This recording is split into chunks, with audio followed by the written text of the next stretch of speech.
warahmatullahi wabarakatuh. Bertemu lagi dengan saya, Syaiful Bari dari SMA Negeri 1 Barabai. Alhamdulillahirrabbilalamin. Wassalatu wassalamu ala asrafil anbiya wal mursalin wa ala alihi wa sahbihi ajma'in. Amma ba'du. Alhamdulillah, pada hari ini kita masih diberikan oleh Allah kesehatan badan, umur yang panjang, rezeki. Mudah-mudahan apa yang kita lakukan hari ini membawa rahmat, membawa berkat bagi kita semua. Amin. Salawat serta salam tidak lupa kita aturkan kepada junjungan kita Nabi besar Muhammad Sallallahu Alaihi Wasallam, kepada keluarga, kepada sahabat, kepada kaum muslimin dan muslimat hingga akhir zaman. Allahumma sholli ala Muhammad wa ala ali sayyidina Muhammad. Baiklah, untuk memulai pembelajaran kita kali ini berhubungan dengan tajwid. Assalamualaikum warahmatullahi wabarakatuh. Pada hari ini kita akan membahas tentang mad tabi'i.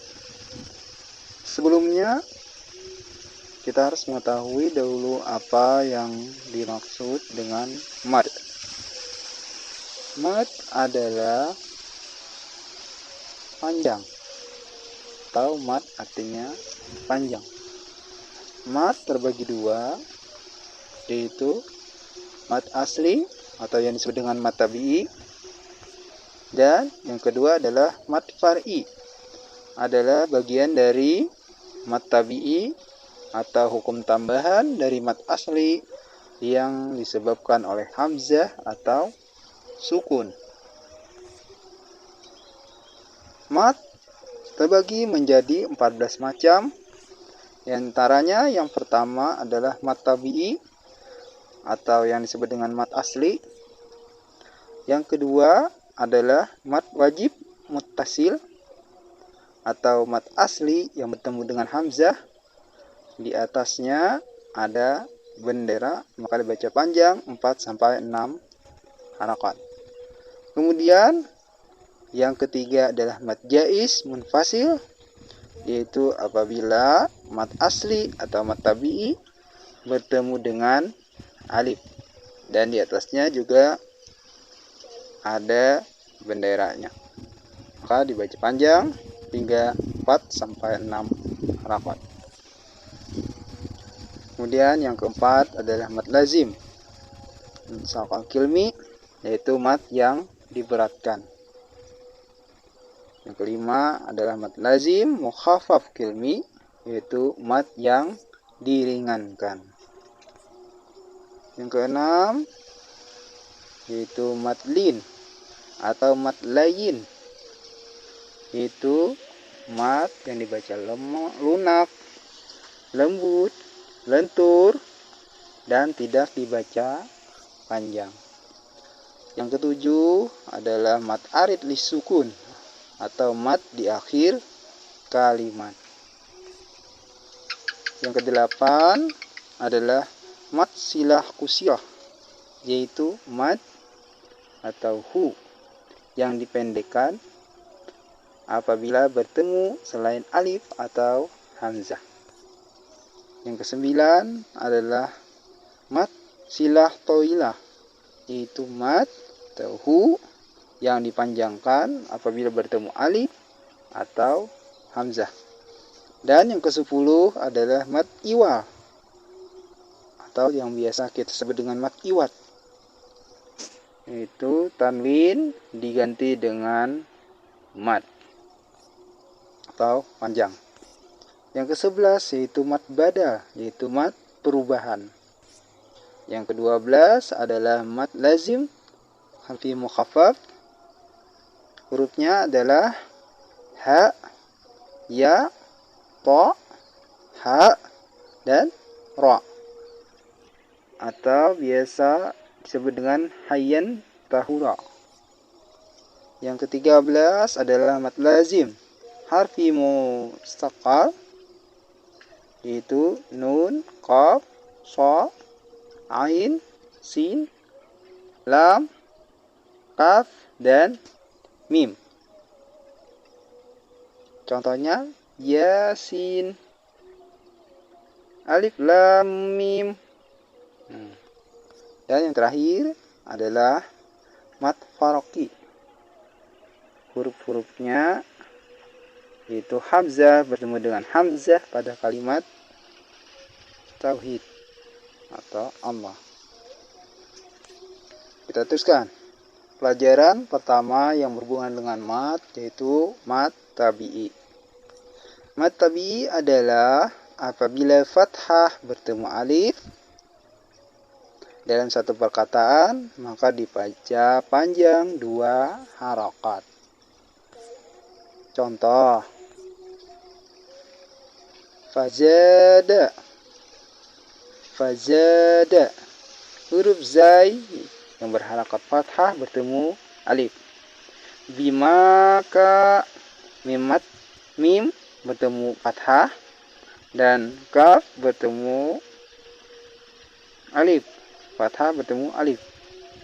Bimakanu. Adabun. Adabun. Baca panjang 2 harakat. Kemudian ciri-ciri yang kedua mat tabi'i adalah apabila tanda kasrah bertemu ya mati atau sukun dibaca panjang 2 harakat. Contohnya adalah fi kulu. Fi kulu yaitu huruf fa bergaris kasrah bertemu ya mati. Kemudian alimun. Alimun. Dan yang terakhir adalah qila lahum. Qila lahum. Huruf kaf berbaris kasrah bertemu lam. Ciri-ciri yang ketiga adalah apabila tanda dhammah bertemu waw mati atau sukun dalam satu perkataan, maka dibaca panjang 2 harakat. Contoh, qulubihim.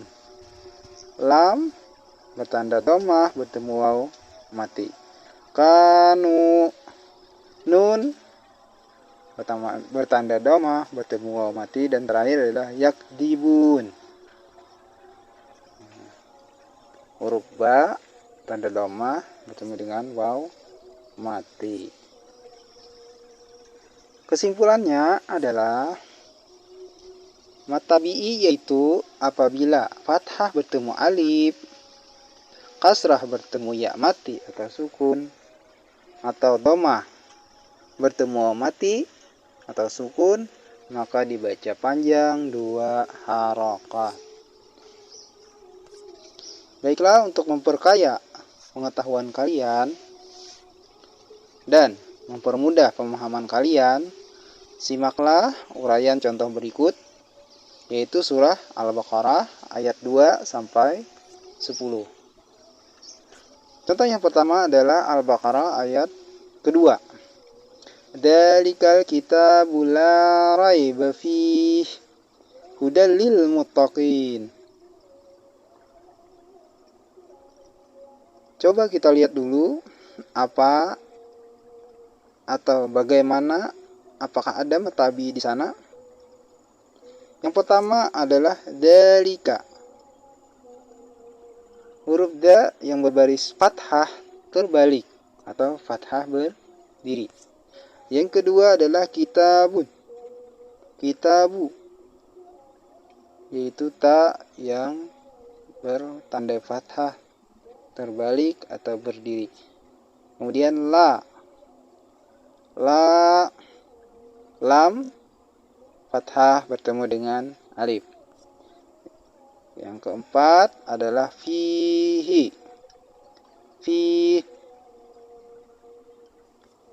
Dan yang berlingkar merah itu bukan, karena mat tabi'i atau mat lain yang berada di akhir kalimat bukan mat tabi'i. Kita teruskan, contoh yang kedua adalah pada surah Al-Baqarah ayat ke-3.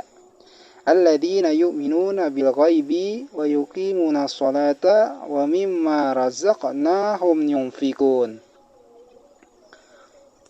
Yang pertama adalah alladhi. Contoh yang kedua adalah minuna. Nun mati, nun. Dhammah bertemu waw mati. Kemudian wa yuqimuna. Huruf qaf bertanda kasrah bertemu ya mati. Kemudian min muna. Mim dhammah bertemu waw mati. Sholata lam fathah terbalik. Kemudian mimma mim kasrah bertemu alif. Razaqna nun mati. Nun razaqna nun fathah terbalik atau berdiri. Dan yang dilingkari warna merah di akhir kalimat. Kita teruskan. Al-Baqarah ayat yang keempat. Yang pertama adalah walladzi. Yang kedua adalah mu'minuna. Yang ketiga adalah yuqinuna.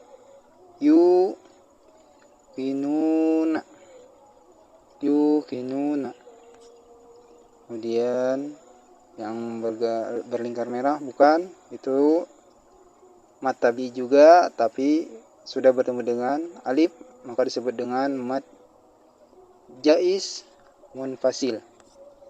Kemudian yang kedua wa ma unzila, mat tabi bertemu dengan alif, mat jaiz munfasil. Kemudian yang terakhir adalah yang berlingkar merah, itu berarti bukan, mat tabi di akhir kalimat. Al-Baqarah ayat kelima. Ulaika ala hudam mir rabbihim wa ulaika humul muflihun. Yang bukan adalah ika. Ulaika itu adalah mat tabi'i bertemu dengan hamzah, maka disebut dengan mat wajib munfasil. Mat wajib munfasil. Kemudian ala, dan ada lagi wa ulaika, itu termasuk mat wajib. Yang terakhir adalah di akhir kalimat, bukan juga mat tabi'i.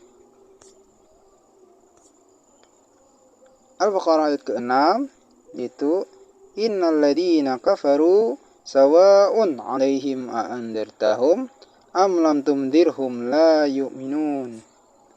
Alladzi, kemudian kafaru, sawa'un, mat tabi'i juga, tapi karena bertemu dengan hamzah disebut dengan mat wajib muttasil. Kemudian la yu'minuna. Yang terakhir minuna di akhir kalimat, bukan mat tabi'i. Surah Al-Baqarah ayat ke-7. Khatamallahu ala qulubihim wa ala sam'ihim wa ala absarihim ghishawatu wa lahum adzabun azim. Yang pertama Allah, yang kedua ala, yang ketiga adalah qulu, yang keempat ala, yang kelima absarihim, absari, keenam ghishawa, yang terakhir adabun, dan yang bukan adalah wa'ala absara. Wa'ala absari karena termasuk mat jaiz. Dan yang terakhir adalah azim, bukan juga mat tabi'i. Ayat yang ke-8 yaitu wa minan nasi may yaqulu amanna billahi wa bil yaumil akhir wa ma hum bimu'minin. Di antaranya adalah wa minan nasi, kemudian yaqulu amanna billah wa bil yaumil akhir wa ma bimu'minin. Di akhir kalimat walaupun mad tabi'i tetap dikatakan bukan. Terus ayat yang ke-9, yukhadi'una allaha walladzina amanu wa ma yakhda'una illa anfusahum wa ma yash'urun. Yang pertama adalah yukhadi'una, yang kedua una, yang ketiga Allah, yang keempat walladzina amanu, kemudian manu, wama, kemudian yakhda'una, wama yash'uruna. Yang bukan adalah illa anfusahum, dan yang terakhir adalah yash'urun. Contoh yang ke-10 atau contoh ya pada surah Al-Baqarah ayat ke-10, yaitu fi qulubihim maradun fazadahumullahu marada walahum adabun alim bima kanu yakdzibun. Yang pertama adalah fi qulubihim, kemudian kulu. Yang ketiga adalah fazadahumullahu Allah. Kemudian lagi adabun alimun bima kanu.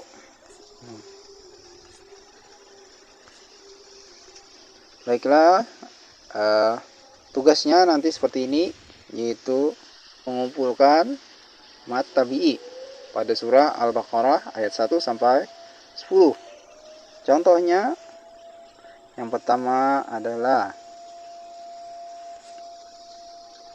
pada tanda fathah bertemu alif, yaitu fathah bertemu alif. Contohnya adalah la raiba fihi wa mimma tunzirhu, kemudian abasari, wisyawa, adabun fihi, kasrah bertemu ya mati, fihi alladhi walladina alladina, kemudian dhammah bertemu wa mati, yu'minuna wa yuqimuna, yu'minuna, yu'minuna, kafaru, dan terakhir adalah qulubihim. Terima kasih. Sampai di sini dulu pertemuan kita. Assalamualaikum warahmatullahi wabarakatuh.